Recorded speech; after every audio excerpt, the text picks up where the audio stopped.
என்னென்ன அடிக்கடி நம்ம சந்திக்கிறோம், எத்தனை தடவை பார்த்தாலும் சலிக்க மாட்டேங்குது. தமிழ் திரையுலகின் தாரக மந்திரம், என்றைக்கும் அழிக்க முடியாத நிரந்தரமான பெயர் நாகேஷ். அவர் இல்லைன்னா ஆனந்த் பாபு என்னை கூப்பிட்டார். அவரே எனக்கு நெருங்கின பழக்கம்தான். நம்ம டிஃபென்ஸ் காலனியில் இருக்கும்போது அடிக்கடி சந்திச்சிருவோம். அவங்க வீட்டுக்கு வந்திருக்காங்க, நாங்கள் அவங்க வீட்டுக்கு போயிருக்கோம். நாகேஷ் சார் என்னுடைய படத்தில் நடிச்சிருக்கார். என்னுடைய படத்தில்னா நான் டைரக்ட் பண்ணல, செல்வராகவன் பண்ண காதல் கொண்டேன் அதில் நடிச்சிருக்காரு. நாகேஷ் சாரை பற்றி பேசாமல் எந்த ஒரு சினிமா மீடியாவும் தப்பிக்க முடியாது. அவ்வளவு நிரந்தரமான அவரை பற்றி சொல்லணுன்னா பாலச்சந்தர்லேருந்து ஆரம்பிக்கணும். பாலச்சந்தருடைய நாடக வாழ்க்கை அவருடைய சின்ன வயசுலேருந்து 7-8 வயசு, 10 வயசு, 12 வயசுலேருந்தே கிராமத்தில் ஆரம்பிச்சிருச்சு. அவர் சென்னைக்கு வந்து ஏஜிஎஸ் அலுவலகத்தில் வேலை பார்க்குறாரு. அப்பவும் நாடகம்தான். அவருக்கு எதுக்கு நாடகம் பண்ணுறாரு அப்படின்னா, நான் ஒரு நூலில் படித்தேன். அதை இப்போ எல்லா சினிமாக்காரங்களுக்கும் இருக்கிற ஆசை தான்.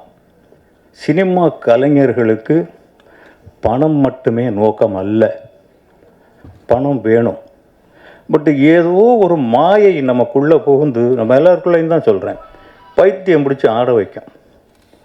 அந்த மாதிரி பாலச்சந்தருக்கு நம்ம தெருவில் போனால், நம்ம ஸ்கூலுக்குள்ளே போனால், காலேஜுக்குள்ளே போனால் எல்லோரும் நம்மளை பார்க்கணும். அவன் போகிறான்டா, அவன் போகிறான்டா, பாலு போகிறான்டான்னு சொல்லணும். இப்படிங்கிற ஒரு மாயைக்காக அவர் நாடகம் போட்டிருக்கார். இப்போ ஏஜிஎஸ் ஆஃபீஸில் போடும்போது இவர் ரொம்ப பிரபலமாயிட்டார். இப்போது நாகேஷுக்கு பாலச்சந்தருடைய நாடகத்தில் நடிக்கணும். அவ்வளோ பெரிய ஆக்டர் பாலச்சந்தரை தேடி அங்கே வர்றார். ஒரு நாள் இல்லை, டெய்லி 10 மணிக்கு வந்துடுறது. இதனால் பாலச்சந்தருக்கு புகழ் ஏறுது. ஆஃபீஸில் யாரும் ஒர்க் பண்ண முடிகிறது இல்லை.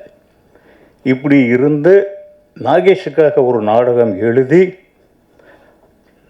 அது என்ன நாடகம், அது நேர்குமிழி இல்லை, நேர்குமிழி இல்லை, சர்வர் சுந்தரம் எழுதி சொல்லிட்டாரு, டே எழுதிட்டேன்டா வான்னு சொல்லி அவங்க 2 பேரும் வேடா போடன்னு பேசிக்குவாங்க போல இருக்கு.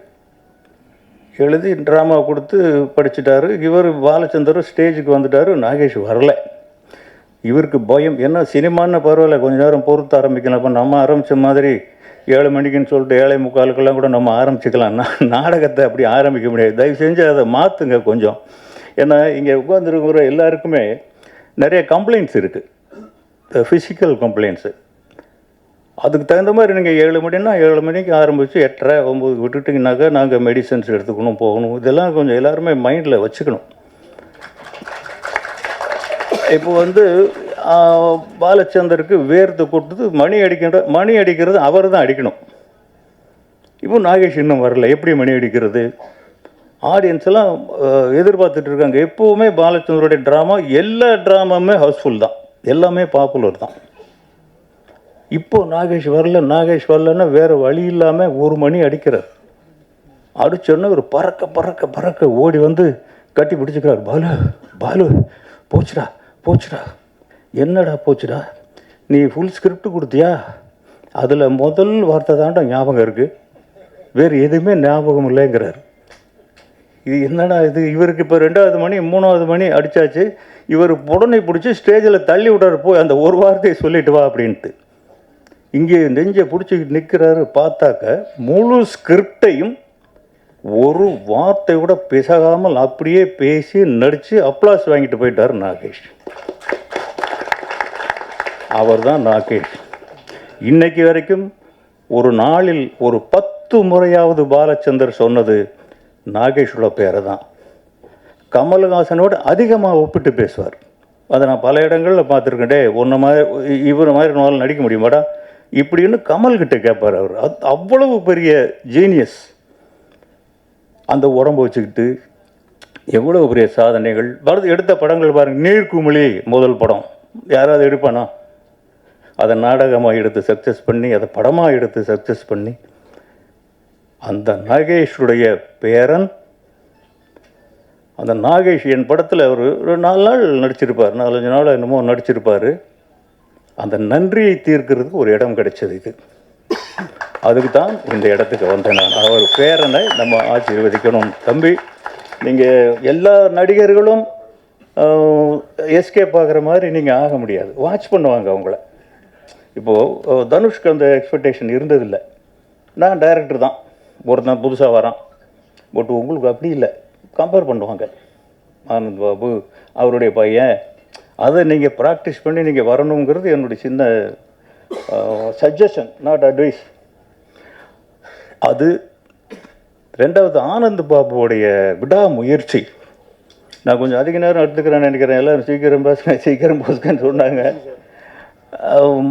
ஆனந்த் பாபுடைய சுச்சுவேஷனை நான் கண் முன்னாடி பார்த்துருக்குறேன். ஏன்னா தனுஷ் இன்ட்ரடியூஸ் பண்ணுறதுக்கு நான் வேறு அலுவலகங்களுக்கு போக வேண்டிய சூழ்நிலை. நானே தயாரிப்பாளராக இருந்தேன், நானே டைரக்டராக இருந்தேன். அதனால் நம்மளே எடுத்துருவோம் அப்படின்னு ஏதோ பை ஃப்ளோக் அதை கொண்டு வந்தோம். ஆனால் அவர் அந்த பையனை கூட்டிக்கிட்டு கடத்தெருவில் மிட்டாய் வாங்க அலைஞ்ச மாதிரி கூட்டிட்டு ஒவ்வொரு அலுவலகத்துக்கும் போனார். என்னுடைய அலுவலகத்துக்கும் வந்திருக்கார், என் பையன்களுடைய அலுவலகத்துக்கும் போயிருக்காரு. இல்லை பாபு, போயிருக்காரு. அந்த தந்தையனுடைய வலிக்கு நீங்கள் தான் நிவாரணம் கொடுக்கணும். அதுக்காகவாவது இந்த படம் சக்ஸஸ் ஆகணும். உருட்டுன்னு வச்சுருக்காங்க டைட்டிலே. உருண்டு புரண்டு வர்றது தான் சினிமா. இது உருட்டு பெரட்டி சினிமா போல இருக்கு. அந்த தயாரிப்பாளருக்கு என்னுடைய வாழ்த்துக்கள், எல்லா டெக்னீஷியன்களுக்கும் என்னுடைய வாழ்த்துக்கள். எல்லாரும் ஜெயிக்கணும். சினிமாவில் வெற்றி மட்டும்தான் நிரந்தரம், மற்றதெல்லாம் நம்மளை நிலச்சி நிற்க விடாது. எங்கேயாவது ஒரு இடத்துல வெற்றி நம்ம கூட ஒட்டிக்கிட்டே இருக்கணும். எல்லாருக்குமே என்னுடைய வாழ்த்துக்கள். எல்லா டெக்னீஷியன்களும் நல்லா பண்ணியிருக்கீங்க. வணக்கம்.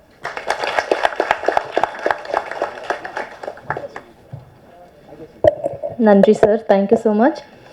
பொதுவாக கருத்துள்ள படங்களுக்கு